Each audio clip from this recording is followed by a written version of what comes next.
ایک اور حدیث مبارکہ، اب جب اس کو سنتے ہیں تو اللہ کی رحمت سمجھ میں آتی ہے۔ بخاری میں ہے، ترمذی میں ہے، بڑی بڑی حدیث کی کتابیں ہیں، ان میں یہ روایت موجود ہے کہ اگر کوئی سید الاستغفار پڑھتا ہے تو اللہ تعالی اس کو، اگر آج صبح اس نے پڑھا اور دن میں مر گیا، یا شام اس نے پڑھا اور رات میں مر گیا،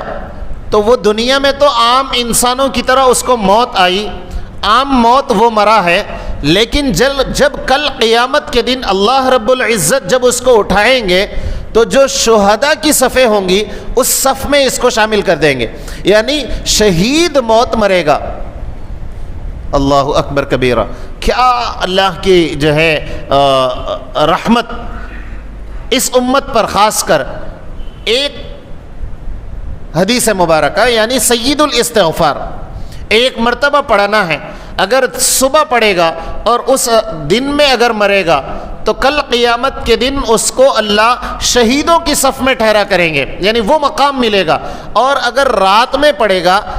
اور اس رات میں اگر اس کا انتقال ہوتا ہے، اللہ تعالیٰ اس کو شہیدوں کی صف میں اٹھائیں گے، گرچہ دنیا میں کوئی اس کو شہید نہیں سمجھتا تھا، اس لیے کہ عام موت مرا، گھر میں مرا، لیکن جب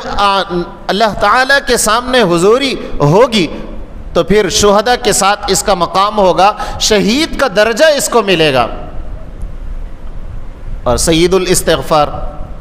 اللہم انت ربی لا الہ الا انت خلقتنی،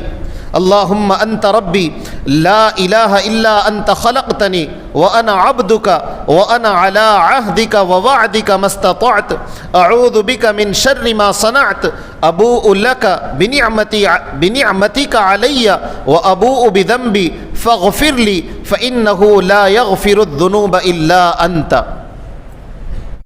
سید الاستغفار ہے، ایک مرتبہ پڑھے گا تو اس کو شہید کا درجہ ملے گا، گرچہ دنیا میں لوگ اس کو یہ سمجھتے ہوں عام موت مرا ہے، گھر میں مرا ہے، لیکن اللہ کے نبی صلی اللہ علیہ وسلم نے فرمایا شہداء کی صف میں اللہ اس کو اٹھائیں گے۔